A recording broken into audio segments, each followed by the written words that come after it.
Programa Alto Astral no 14. Entrevista.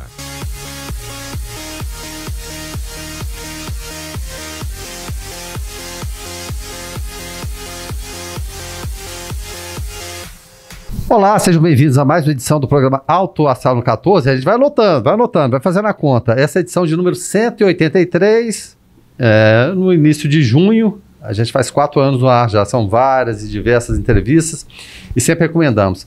Para quem não pôde acompanhar desde o início, as entrevistas estão todas lá no nosso canal do YouTube, programa Alto Astral no 14. O entrevistado de hoje, com toda certeza, e evidentemente todos os demais entrevistados, também entrevistas com pessoas da área médica, área do direito, que inclusive é o tema de hoje, enfim, falando da cidade de Anápolis, que é o papel primordial do canal 14 da NET.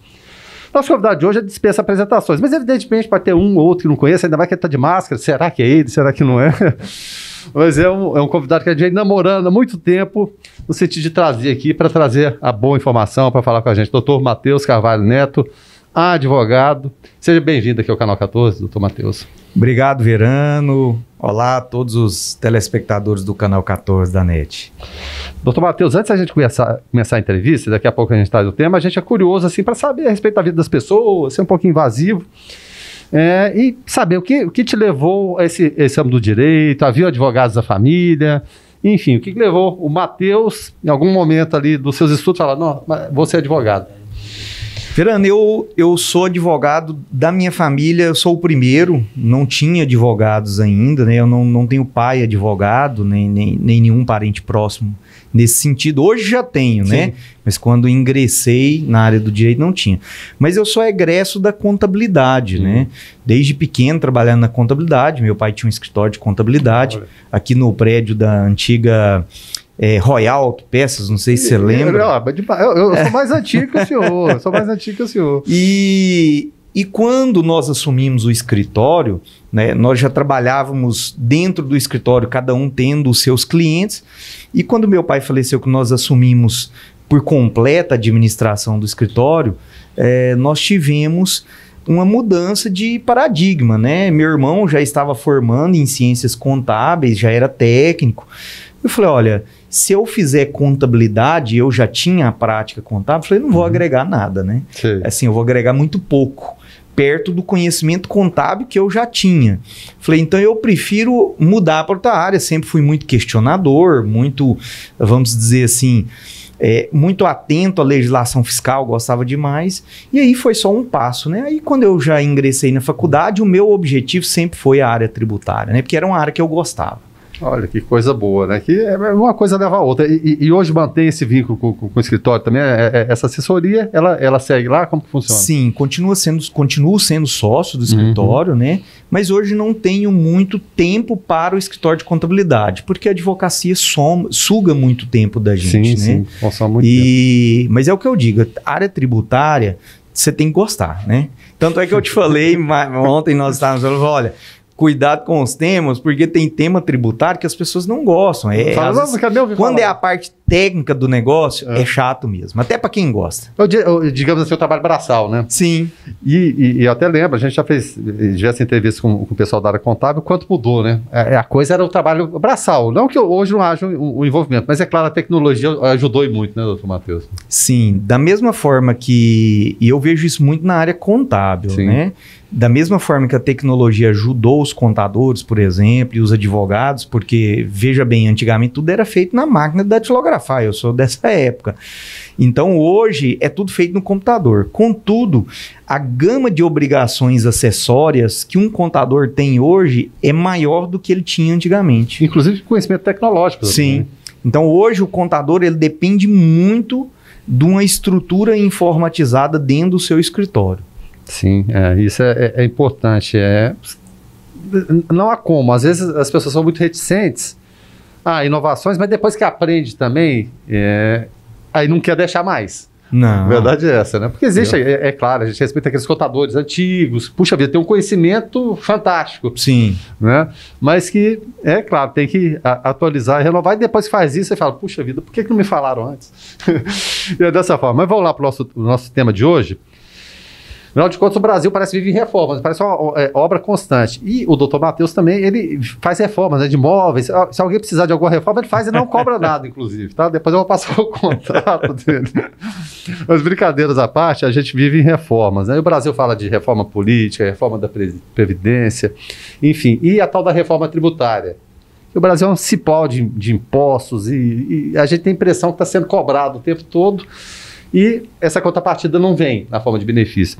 O que é, afinal, então, a reforma tributária, doutor Matheus? Então, essa reforma tributária é uma projeção do próprio governo, seja ele federal, estadual, que tem a ideia de simplificar o nosso sistema tributário.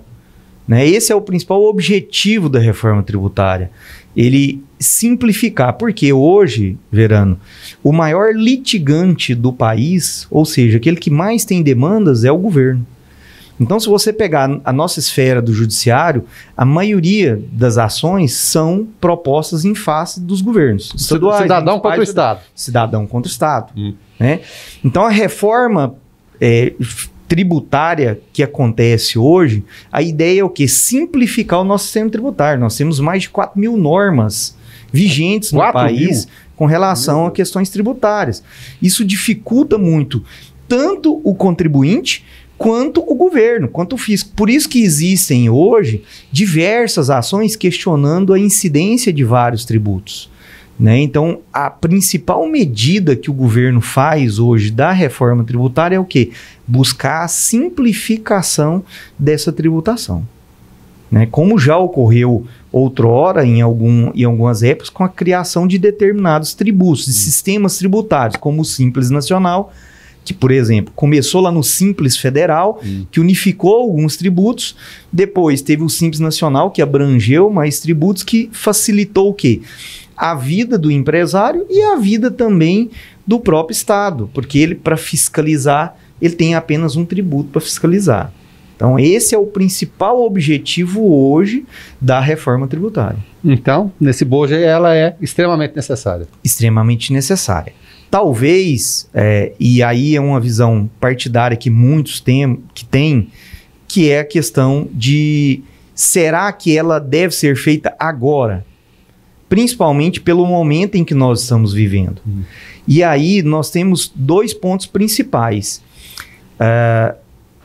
Eu acho que seria mais viável discutir primeiro uma reforma administrativa e uma reforma política para depois discutir a reforma tributária. Porque veja bem, vamos dar um exemplo do cidadão comum.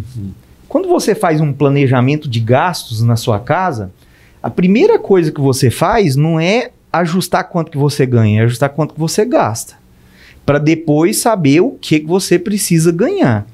Né? Porque existem certas despesas que são obrigatórias. Você não pode falar, não, vou deixar de comer. Estão lá, fixas. Não tem como. E do Estado é a mesma situação. O Estado, ele hoje, nesse momento, ele não pode abrir mão de R$1 de incidência tributária. Por quê? Porque ele precisa de dinheiro para manter. Então, o foco principal hoje seria o Estado primeiro rever as suas despesas, porque nós temos uma máquina inchada, inflada, com muitos benefícios, muitos privilégios, que tem que ser revisto. Então, feita essa reforma, na minha visão, faria primeiro essa reforma administrativa, faria uma reforma política que também iria economizar para o Brasil, que nós temos uma política cara, nós temos uma eleição muito cara para os cofres públicos. Gasta-se muito. E após essas duas reformas, nós faríamos a reforma tributária com a possibilidade de redução da carga tributária, que hoje não se cogita. Hoje cogita-se o quê? Como eu disse, o objetivo da reforma tributária, em todos os projetos que tem hoje no governo, né? Nós temos hoje a PEC 45 e a PEC 110, uma do Senado, outra da Câmara. E nós temos uma PL do governo, que é a 3887 de 2020, todas tramitando. Mas nenhuma delas, por mais que cada uma seja melhor do que a outra, visa uma economia maior, de legislação e de simplicidade, de objetividade, nenhuma delas visa redução da carga tributária. simplesmente simplificação do sistema tributário.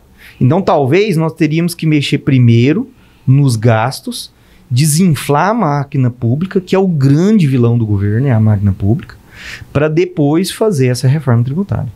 E até nesse sentido, a gente sempre presta muita atenção no que o ministro da Economia, Paulo Guedes, fala. Aí ele fala que, claro, essa reforma não visa aumentar carga de impostos e tributos pagos atualmente. Qual será, então, afinal, esse objetivo? Existe, é claro, essa simplificação, esse julgamento, mas não seria, de repente, mais racional, ser uma carga mais equilibrada? Porque, como eu falei no início, a gente sempre tem a sensação que está pagando muito e o retorno é pouco. E muitas vezes em declarações de vários ministros, teve CPMF lá para trás, que era provisória, ficou muito tempo. De vez em quando vence essa ideia, a ideia a gente sabe que é a mesma, mas muda-se o nome, não vai ser imposto, enfim. Lembro também lá atrás ainda, o senhor é mais novo, não deve lembrar, que o Afif Domingues, quando foi candidato à presidência da República, queria um imposto único, tal de imposto de 1%.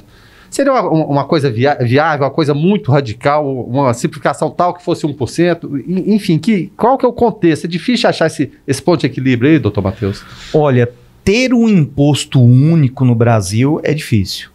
Porque nós somos um país de dimensões continentais, né?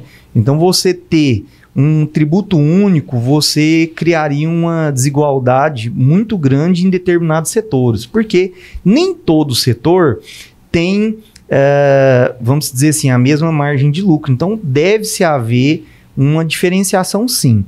Até porque, se você pegar todos os países do mundo, a maioria deles, pelo menos os mais bem-sucedidos, você tem impostos que são cobrados sobre renda, sobre patrimônio, e outros sobre a tributação do consumo, que é o que a gente diz que são a tributação dos produtos, das mercadorias que se vendem. Então, você não tem como criar. O que você pode fazer é, olha, eu vou criar um imposto único sobre as mercadorias. Por exemplo, nos Estados Unidos, você tem sobre as mercadorias vendidas o sale tax, que é um imposto único, realmente, pago em cima da mercadoria. Você vai lá comprar um pão na padaria, né? E você já sai lá. Quanto que é o pão? Já está aquela taxação ali. Quanto que é o pão? 10 cêntimos dólar. Ele sai 10 cêntimos mais o imposto da localidade.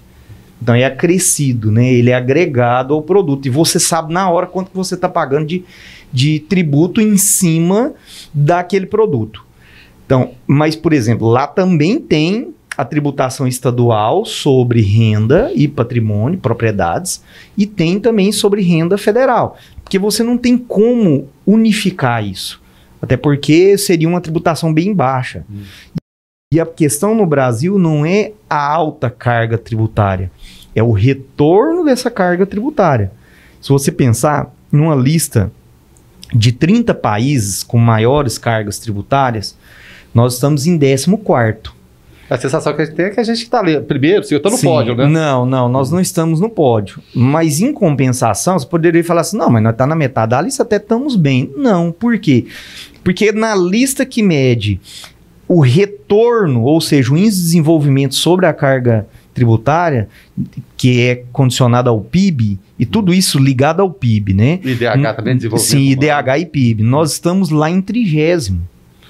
Então, o nosso retorno dessa tributação é que é questionável. Os benefícios que eu tenho em cima dessa tributação é questionável.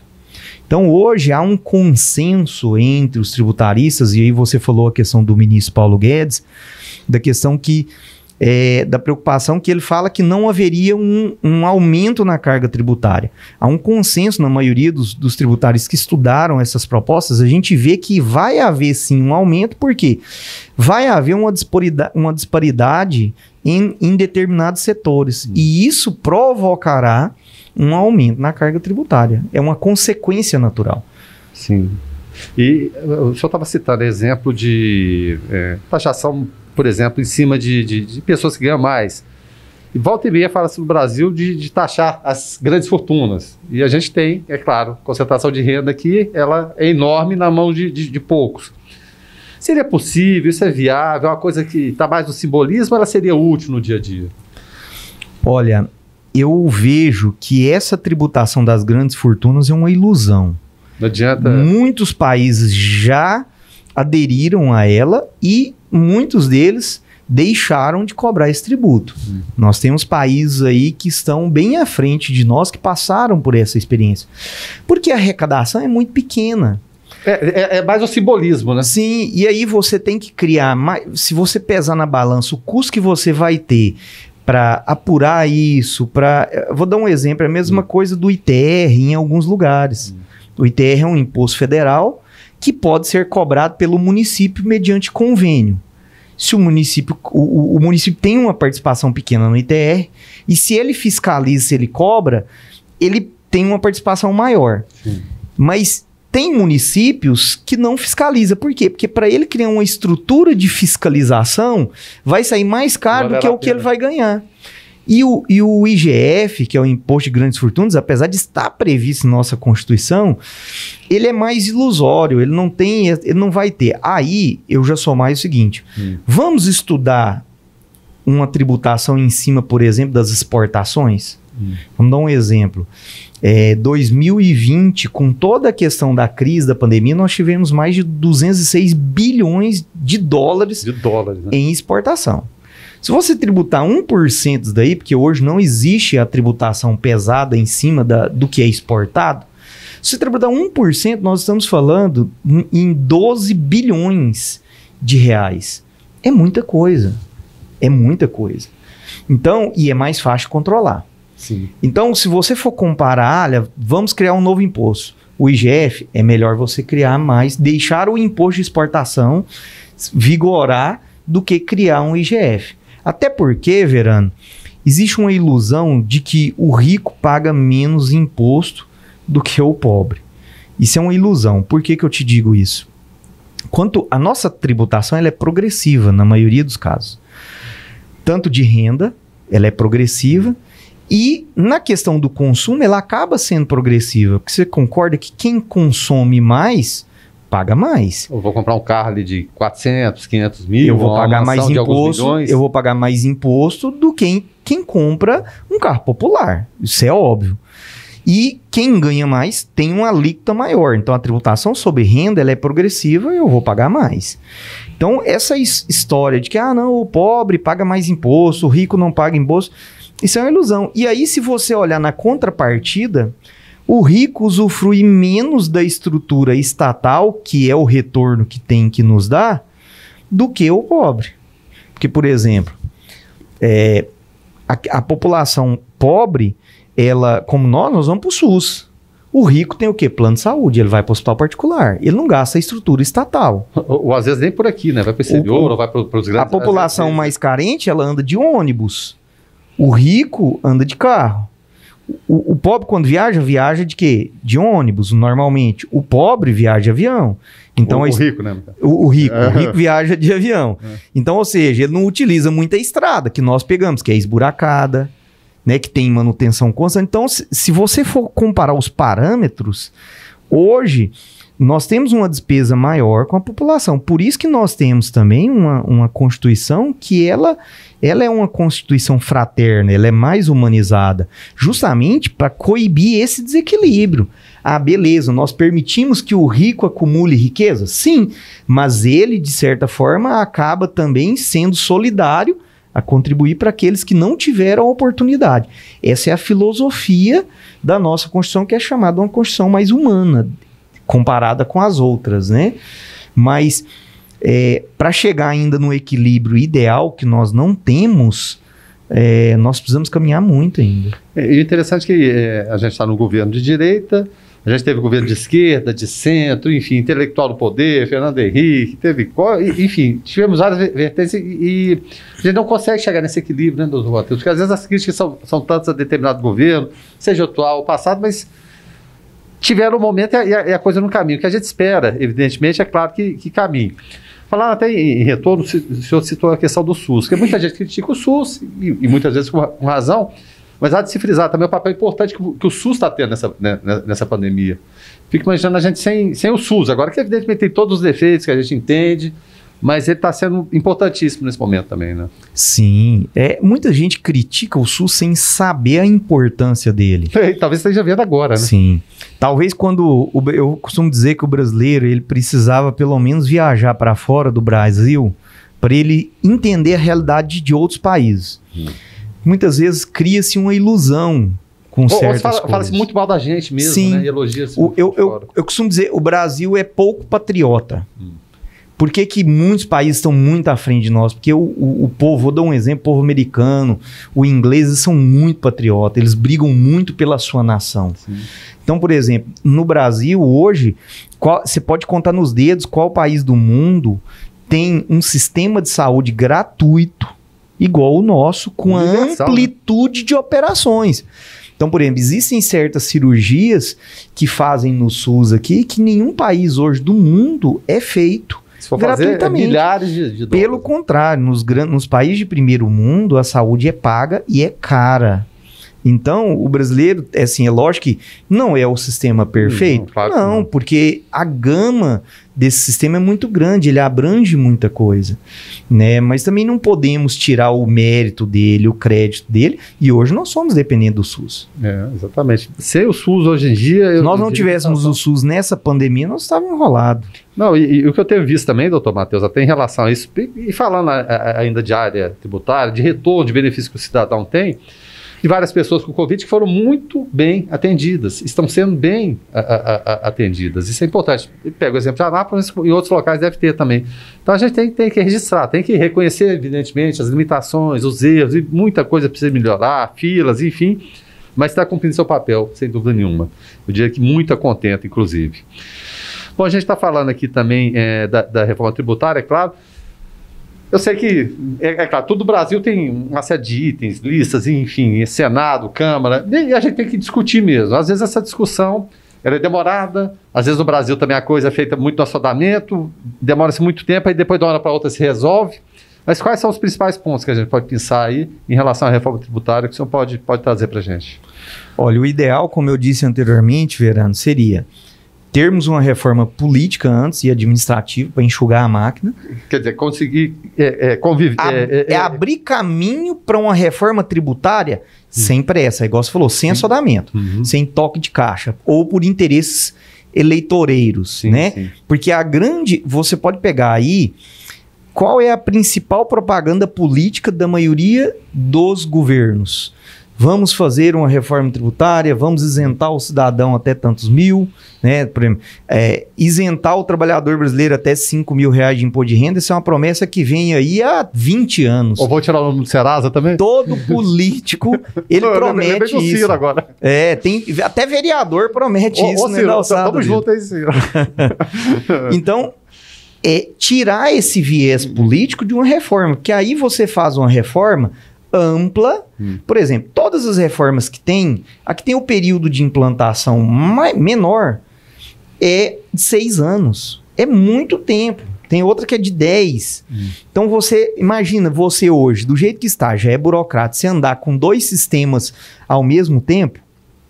Então eu acho que deveria começar o seguinte: na minha visão, deveria aumentar o Simples Nacional, o leque de adesão para outras empresas, criando outras faixas. E um sistema que funciona, né? Porque aí você cria uma opção para o contribuinte. Olha, você tem esse caminho, tem esse. Qual que você quer? Qual que você se planeja melhor? E você tem uma outra questão que tem que ser discutida numa reforma tributária, que é o quê? A desoneração da folha. O nosso custo de mão de obra é muito caro, ele chega a quase 50%. Então, veja bem, hoje nós tributamos renda, nós tributamos o produto, nós tributamos também a mão de obra que fabrica esse produto. Não estamos falando aqui para deixar de tirar encargos sociais que são devidos, férias, 13º, claro. Mas a tributação é muito cara. Pensa-se muito antes de contratar. Sim, dá para se diminuir essa tributação. Então você tem que ter essa desoneração da folha dentro de uma reforma tributária. Eu acho que a reforma fatiada seria melhor, mas ela tem que ser mais elaborada. Não adianta, Verano, nós simplificarmos só a tributação de produtos, que é o que se quer, né? Com essas, se você pegar hoje a PL 3887, que é do governo, a PEC 45 e a PEC 110, todas elas estão reformando apenas a tributação do consumo, que é de produtos. ICMS, PIS, COFINS, imposto de renda não, IPI. Então, só tributos sobre produto. O tributo sobre renda não está dentro da reforma. Ele precisa também ser revisto, porque nós temos uma carga tributária sobre renda alta hoje. Então, para se fazer isso melhor, os pontos mais importantes seria, primeiro, preparar o caminho para discutir melhor, debater melhor com quem vai sofrer as consequências dessa reforma. Governo, contribuinte. Aproveitando até o gancho aí da sua resposta, em relação a qual a participação de estados e municípios também nesse bolo todo da arrecadação. Por que o governo, afinal de contas... O lobby ali é muito grande. Então, existe um lobby muito grande dentro desses... E não é só os ministros do STF. Nós estamos falando lobby em cima de deputados, em cima de toda a classe política tem lobby, de empresário, não é à toa que existe a profissão do lobista mesmo, é aquele cara que está lá para fazer lobby. Fazer a pressão legítima, legal. Por isso que nós temos que ter um rigor maior na nossa lei. Por isso nós temos que ter uma meritocracia para fazer com que as pessoas cheguem nesses cargos por mérito, por saber, por ser imparcial. Porque não adianta você ter o juiz aqui de primeira instância imparcial se você tem uma corte que tem um viés político.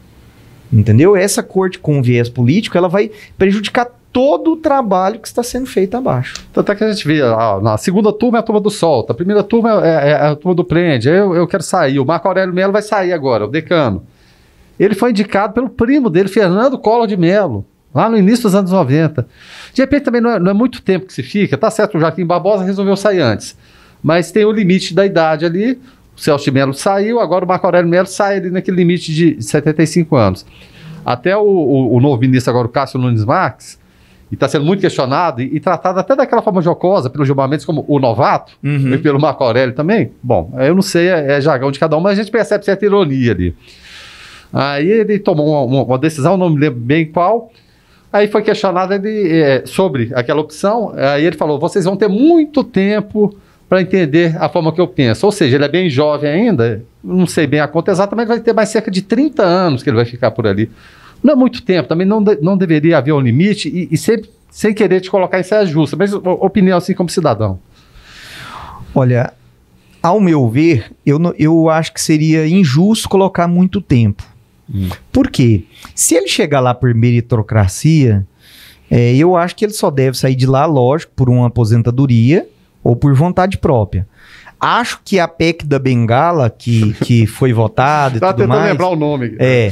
Ela deveria diminuir um pouco a idade, mas nós deveríamos olhar a questão dos privilégios, né? Não adianta o cara chegar lá, ficar 1 ano e aposentar com o salário integral de um ministro, né? Isso é injusto. Hoje, por exemplo, vamos falar das injustiças aqui. Um magistrado ou um desembargador que comete um ilícito, aí ele é aposentado compulsoriamente e, em grande parte, ele sai recebendo. Vou lembrar o caso do juiz Nicolau, né?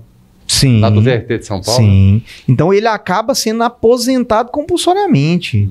Né? É a mesma coisa de fazer aquela pergunta, Verano, você hoje ganha 30 mil. Você prefere continuar trabalhando e ganhando 30 mil ou ficar à toa em casa ganhando 15? Você entendeu?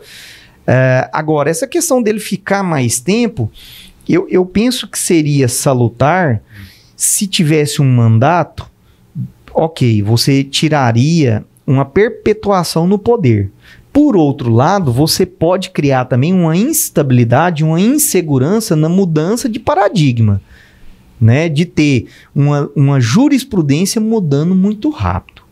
Então, a gente teria que pesar na balança o que é melhor. Ao meu ver, eu prefiro deixar ele até aposentar, mas fazer com que ele chegue lá na cadeira de ministro por mérito.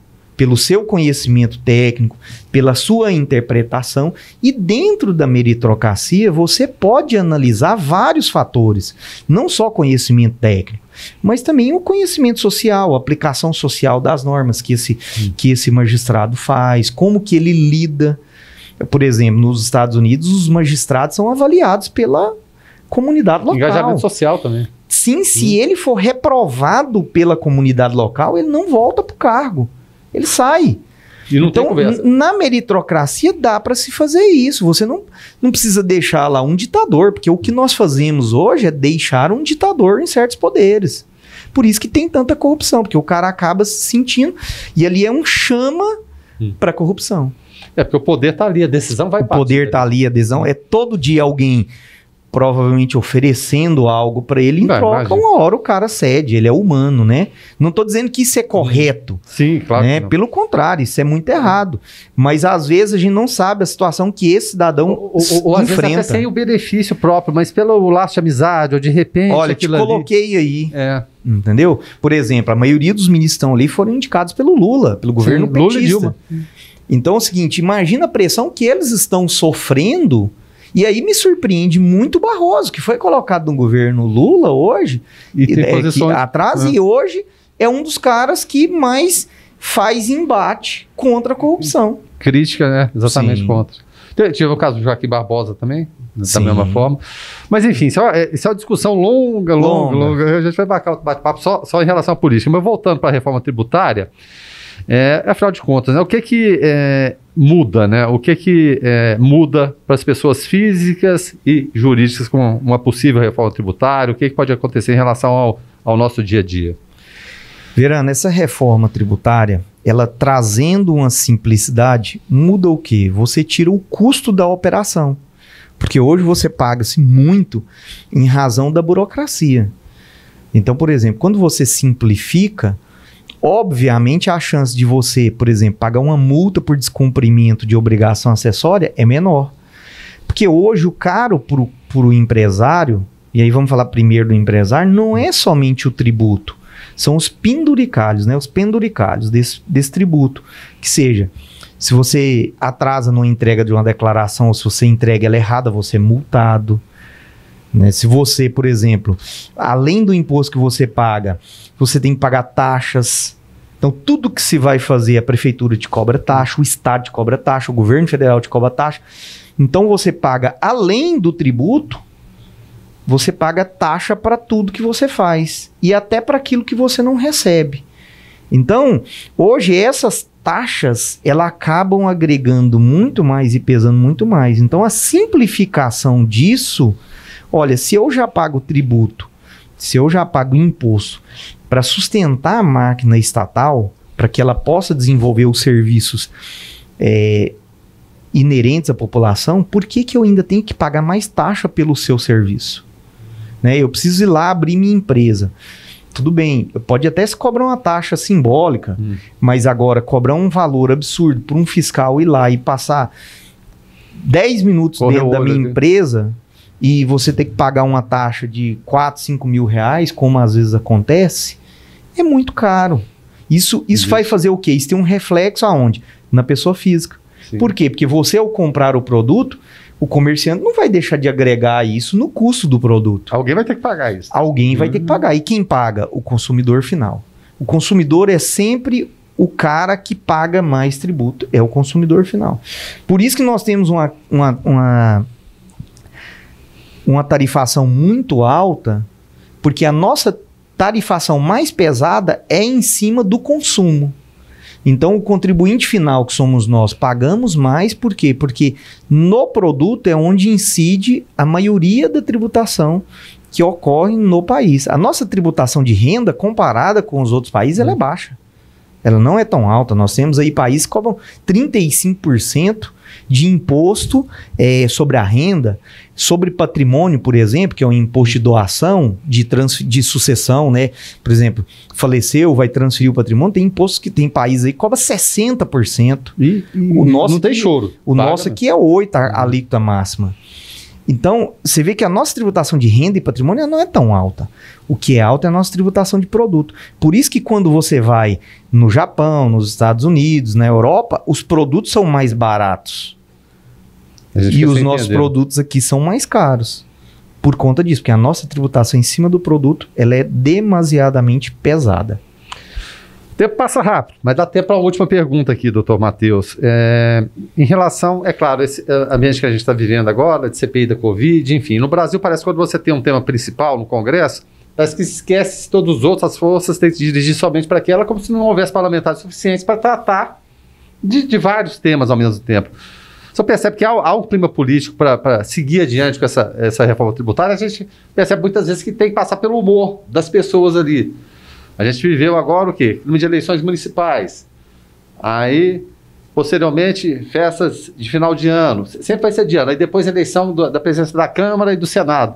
E a gente parece que esquece as outras pautas. Haveria esse clima político, ele seria possível dentro desse embate aí que está de CPI da Covid, entre oposição, governo, buscando culpados, afinal de contas, pela situação que a gente vive? Miranda, eu acho que diante dessas duas crises que estamos vivendo, que primeiro é uma crise de saúde humanitária. Sim. Segundo, e é o mundo todo, né? Sim. E segundo é uma crise política, né? Por quê? Porque, infelizmente, nós, Brasil, politizamos a Covid. Então, nós politizamos essa crise de saúde humanitária. Prefeitos, governadores e governo federal brigando para ver quem tinha mais holofote. Para saber quem é que mandava mais. Verdade não, também, né? Sou eu o prefeito que manda aqui na minha cidade? Não, sou eu o governador que manda no meu estado. Sim. Né? E sou eu o presidente que queria fazer algo. Ah, não, mas o STF não deixa. Então, a briga se politizou. Eu enxergo que nós não temos um clima para fazer essa reforma política, essa reforma tributária, para que ela acontecesse da forma como deveria acontecer. Por quê? Nós corremos o risco, nesse momento, de politizar esse tema da reforma tributária. Sim, porque quem está votando está lá brigando por política e ele vai usar todos os seus argumentos. Por interesses também. Por interesses políticos. Né? E agora, diante de uma CPI que também está discutindo a questão política, não tem como, ele vai discutir questão política, tanto é que nós temos Renan Calheiros, que é pai de governador, como que ele vai fazer um relatório imparcial se o filho dele é um governador, né? E de Alagoas, os estados por exemplo. podem ser investigados? Sim, e os estados vão ser investigados, né? A ideia é investigar também os estados que foram quem geriu os dinheiro, né? Então você não tem clima para isso. Porque você corre o risco de fazer uma coisa mal feita e daqui 2 anos você tem um problema maior. Por quê? Porque a gente não sabe o resultado financeiro dessa pandemia. Gastou-se muito. E muito dinheiro mesmo, que nunca havia se gastado. O governo federal nunca disponibilizou tanto dinheiro extra para a saúde. Né? Se você pega o histórico dos governos, nós temos até uma contradição, porque o governo que era dos trabalhadores foi tirar dinheiro da saúde. Né? E agora nós temos um aumento, mas esse aumento, quando é que vai vir a conta dele? A fatura chega. Nós estamos falando de bilhões de reais, não estamos falando de pouco dinheiro, e a fatura chega. Então, fazer uma reforma tributária agora, nós corremos o risco de fazer ou uma reforma inócua, que não vai fazer efeito. Depois tem que fazer a reforma da reforma. Sim. Ou então nós fazermos uma reforma que vai aumentar a carga tributária. Porque é aquela história, às vezes o projeto chega tão bonito lá no Legislativo, ou enviado, seja ele de início do Legislativo, ou mesmo pelo Executivo, mas na hora das emendas, ele tem tudo ali, depois, não. Aí vira quase aquela, vou pedir para o governo, como se fosse um favor o governo voltar a isso aí. E, historicamente, pelo menos que eu me lembre, começou ali no período militar, né, vamos centralizar isso aqui e depois vamos ver para quem que a gente vai liberando e uma situação que vai perdurando. É justo isso? De que forma deveria acontecer? Qual a participação dos estados e municípios aí nesse bolo todo? Esse, Verano, e nós já falamos isso muitas vezes na rádio, sim, é um ponto-chave de uma reforma tributária, é rever o nosso pacto federativo, que é a grande briga hoje entre governo estadual, municipal e governo federal. Por quê? Que é o dinheiro, afinal? Da soma de mais de 1 trilhão de impostos arrecadados, tributos arrecadados, vamos dizer assim, mais de 1 trilhão, mais de 1 tri. 54% fica para a União. 28% vai para o Estado e 14%, normalmente 18% para os municípios. Quer dizer, se você pensar numa lógica, aquele que está à frente das maiores responsabilidades recebe menos. Pega o fim da linha. Sim, que é o cara que pega o fim da linha. O prefeito, hoje, ele tem dentro da arrecadação a menor fatia e a maior responsabilidade. Porque quem está à frente do asfalto da sua cidade? Quem é cobrado? É o prefeito aqui, né? Quem é cobrado para gerir o SUS dentro da sua cidade? Governo municipal, que é ele que coordena, é ele que contrata funcionário, é ele que faz todo o preparativo. E aí você não vai longe. Vamos ver Anápolis. Quantos hospitais federais tem em Anápolis? Nenhum. Boa pergunta. Nenhum. Entendeu? E a maior arrecadação está na mão de quem? De um ente federal. Federado. Então, se você for olhar esse pacto federativo nosso, o índice de participação dos municípios, dos estados, né, eles têm que mudar esse paradigma. E até para você cobrar, porque aí não tem justificativa. Hoje, as prefeituras não têm como. Quem faz saneamento básico? É o prefeito. Tudo bem, tem algumas verbas de programas federais que destinam dinheiro para educação e tudo mais. Mas isso é muito burocrático. Então é melhor você criar um sistema de fiscalização e punição maior, mas dá mais liberdade para o cara fazer. O dinheiro está da forma mais rápida? Sim, né? da forma mais rápida, porque hoje a prefeitura corre o risco de começar uma obra, por exemplo, quando é de obra de dotação orçamentária federal, começar essa obra e ter que parar, porque a verba não chegou. Coloca aquela placa lá, a previsão orçamentária de tanto, início tanto e tempo tanto, mas às vezes não acontece, não vira. E às vezes não vira, às vezes a obra dá um revés, a obra não chega, descumpre alguma etapa, alguma coisa. Então, tem que dar mais liberdade, eu acredito, para prefeitos, né? É como você comparar. Nós temos uma estrutura hoje que governo federal, estado e município. O governo federal, ele tinha que cumprir o papel dele de quê? Olha, eu sou o implementador de diretrizes. O estado, normalmente, ele é o coordenador. E o município é o cara que põe a mão na obra. Que vai implantar. É o que vai implantar. Seria muito mais lógico, né? Mas só que muitas vezes a coisa não acontece dentro da lógica aqui. Mas citamos outros países aqui. É claro, a gente sempre cita o exemplo do Brasil, que a gente conhece. O senhor até citou a posição no ranking do Brasil, que a gente tem sempre a impressão, em arrecadação de impostos, cobrança de impostos, o Brasil está lá na frente, mas nem tanto. Às vezes países podem cobrar muito mais impostos, mas tem essa contrapartida. Existe alguma referência no mundo em relação, de repente, a tributação é até alta, mas o bem-estar que vem, ele está na mesma contrapartida? Tem, e nós temos países que têm uma tributação menor. Vou dar aqui 2 exemplos para você, que é Estados Unidos e Coreia do Sul, que tem por exemplo, o Brasil hoje, a carga tributária dele é 35,04 em cima do PIB. Os Estados Unidos e Coreia do Sul, um é 24%, Coreia do Sul e Estados Unidos 27%. Mas lá na medição do índice, ele tem uma carga tributária menor do que a nossa, em cima do PIB, que é a somatória do produto interno bruto, das riquezas produzidas num determinado período, né? E os Estados Unidos e Coreia já estão à frente lá no índice de desenvolvimento. São segundo e terceiro, praticamente. Né? Perde apenas para a Austrália, que tem uma tributação maior do que esses dois, mas também menor do que a do Brasil. Então, o índice de desenvolvimento desses países, eles são maiores. E isso é o que a gente quer.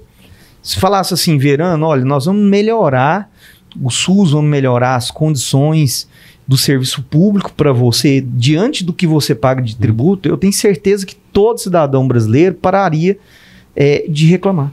Porque ele vê chegando. É aquilo que a gente fala hoje, que muito da desculpa do sonegador é o quê? Não, eu sonego porque eu não tenho retorno. Eu sonego porque não tem estrada boa. É a minha vingança. Vou vingar do Estado. Né? E não é por aí, a gente sabe que não é por aí. Mas o nosso dever é cobrar. Então, mas você vê que tem países que conseguem ter uma tributação menor do que a nossa, bem menor, nós estamos falando de 24% para 35%, são 11%. Imagina em cima do PIB é muita coisa. Bilhões e trilhões. Sim, e aí isso, colocando esses países à nossa frente, o Uruguai, em termos de retorno em desenvolvimento humano, está à nossa frente. Quer dizer, pega a arrecadação nossa e pega a arrecadação do Uruguai. Vou colocar o estado de Goiás e Uruguai. Goiás deve arrecadar mais que o Uruguai. Com certeza. Com toda certeza. Enfim, mas o Brasil é fato também que ele arrecada muito. E gasta-se mal? Gasta-se mal. A nossa máquina é inchada. A máquina pública hoje é inchada e mal gerida, né? Tem muitas mordomias. Se você pega a nossa classe política, a classe do judiciário, né? Os benefícios agregados. Os benefícios agregados. Não que eles devam ganhar mal. Não, os salários têm que ser bem pagos mesmo, têm que ser bem remunerados, porque senão acaba a pessoa voltando, chama a corrupção. Sim. Mas o problema é as mordomias. E existem chamas para corrupção, por exemplo, dentro do legislativo, o que paga-se para um deputado não é tão caro. Mas ali, a hora que você vai nas verbas indenizatórias, nas verbas de gabinete. Que ele faz mediante uma simples nota fiscal... Já teve o caso dos combustíveis agora, por exemplo. Sim, isso traria uma economia de bilhões para o Brasil. Né? Então isso precisa ser revisto. Não adianta, você pode fazer 10 reformas tributárias. Se você não diminuir o grande vilão que é o gasto excessivo da máquina pública, você não vai conseguir estabilizar a nossa economia nunca. Com toda certeza. E quando se fala muito em reformas também, fala-se sempre, não, vai ser daqui para frente. Mas daqui para frente, ele não vai, o reflexo vai demorar demais. Como conseguir quebrar isso e de repente ter alguma consequência? É claro, a chiadeira vai acontecer em relação até todos esses benefícios que o senhor citou aí. Talvez o mais difícil seja isso, convencer a classe política de que isso é necessário, porque isso desgasta, isso faz com que perca-se voto de um lado, pode se ganhar de outro, mas a reforma, ela teria que acontecer dessa forma. Vamos fazer a reforma, mas ela pode retroagir um pouquinho, não sei se a Constituição permite, é claro, você tem benefícios, direitos adquiridos. É possível fazer isso? É possível. Por exemplo, hoje um dos grandes gastos que sobrecarrega, por exemplo, o judiciário ou mesmo o legislativo, chama-se o excedente do teto constitucional. O que é? Hoje existe um limite de salário para o servidor público. O servidor público tem um limite X. É o ministro do STF, seria? Sim, que não pode ultrapassar o valor do ministro. Mas aí o que acontece? Gente que é 200, 300 mil. Sim. Aí o que acontece? São os famosos jeitinhos. E esses jeitinhos estão ligados aqui a favores políticos. Por quê? Quem julga isso, logicamente, é o judiciário. Porém, Verano, se você pegar o texto da Constituição que limita, ele é muito cristalino, ele não dá margem para interpretação. Pois é, deixa eu até te interromper. Por que todo o Brasil, muito embora eu que sou leigo, pegue ali, entenda perfeitamente que é isso, pronto, não tem discussão. Por que sempre se acha, não, a gente pode debater isso aqui, isso diz isso, mas não quer dizer bem isso? Porque, primeiro, as nossas leis, o texto das nossas leis não são muito claras. Tem leis que nós falamos que ela não tem uma eficácia plena. E basta uma vírgulazinha ali para criar uma interpretação. Ela não tem uma eficácia plena, por quê? Porque ela depende de algo para regulamentar ela. Isso é desafio diário para vocês também, advogados? Sim, muito. Porque a interpretação minha da legislação pode ser diferente daquele juiz que vai julgar, e a interpretação do juiz é diferente do desembargador que vai rever a sentença dele, que pode ser também diferente da terceira instância, que seja STJ ou STF. Então, e aí nós estamos falando hoje no grande debate do momento, que é STF legislando, STF e STJ legislando, ou seja, fazendo o papel do legislativo. Então, o legislativo é aquilo que você falou. O legislativo vai lá, cria uma lei que está muito clara, mas aí vem lá uma instância superior e fala, não, olha, isso daqui pode ser dessa forma. Não é que fala assim, ora, veja bem. Então, dá para se mudar? Dá, mas para isso precisa... Olha a importância da nossa reforma administrativa. Como que chega-se hoje nos tribunais superiores? Por indicação. Você não chega por meritocracia. O ministro, a gente está vendo guerra de bastidores agora por vagas. O ministro do STJ e do STF não estão lá porque eles são os melhores ministros, os melhores magistrados. Falar assim, nossa, esse cara foi o melhor. Ele na carreira jurídica dele, ele se destacou, ele fez prova, ele passou num concurso. Não é assim. Até outro detalhe, eu gosto muito dessas curiosidades. O senhor, pelo conhecimento jurídico, pela vivência, pelo discurso ali dá para saber, fala, esse aqui é bacana, esse aqui é mais ou menos, sem querer, é claro, evidentemente, fazer juízo de valor, mas dá para se perceber isso? Sim, dá por quê? Porque com o passar do tempo você vai vendo qual o juiz, por exemplo, a nível de ministros, né, que é a grande discussão hoje do momento. Uhum. A nível de ministro, dá para você perceber quem é mais legalista, quem é mais viés político, quem é mais liberal. Então, por exemplo, você teve um embate essa semana na discussão da suspeição do Moro, que foi um julgamento importante, que o ministro Lewandowski se contradizeu. Né? Ele foi inquirido pelo colega de trabalho, que é o Barroso, que questionou ele. Olha, o senhor é um legalista e está utilizando provas ilícitas no seu julgamento. Quer dizer, como assim? Então, o que o Barroso colocou foi pertinente. Foi hiper pertinente, porque o argumento utilizado pelo Lewandowski já soltou várias pessoas. Ele mesmo desmontava a própria argumentação. Sim. Então, veja bem, aí você vê o viés político. Pelas indicações de partidos, de presidentes de plantão. Né? E descamba, né? Tem uns jabutis ali no meio que eles falam. Aí nós somos os prejudicados. Então tem que ter muita maturidade para se fazer essa reforma e eu acho que esse não é o momento.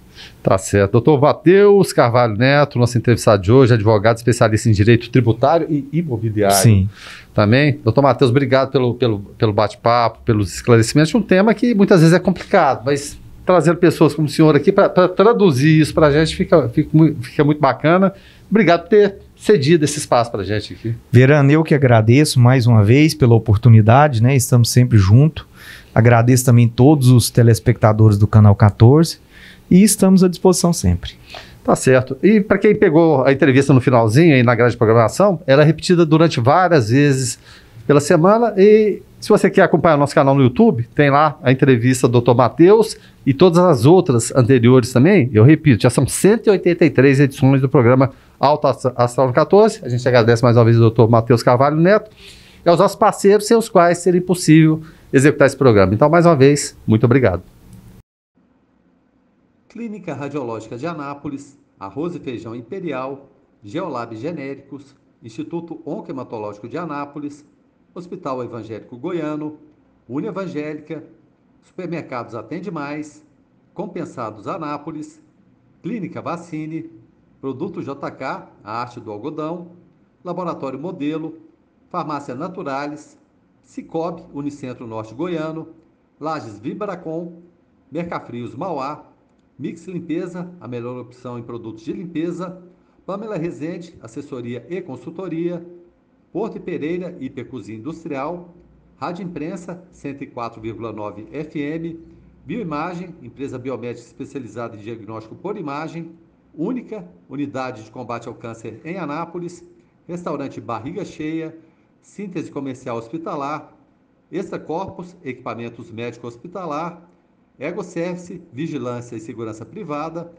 Box Seguros, Corretora de Seguros, Meglif Uniformes, Pérola Distribuição, Crédito, Contabilidade, Perícia e Auditoria, Centro Automotivo de Reparos Lagcar, Laveste, Lavanderia Hospitalar, Arroz Frito e Restaurante do Macarrão, Sebron, Medicina Oncológica, Fiberlink, Internet Fibra Óptica e Doutora Cristiane Santos, Endodontia, Cirurgia Parodôntica e Traumatismo Dentário. Alto Astral no 14. Entrevista.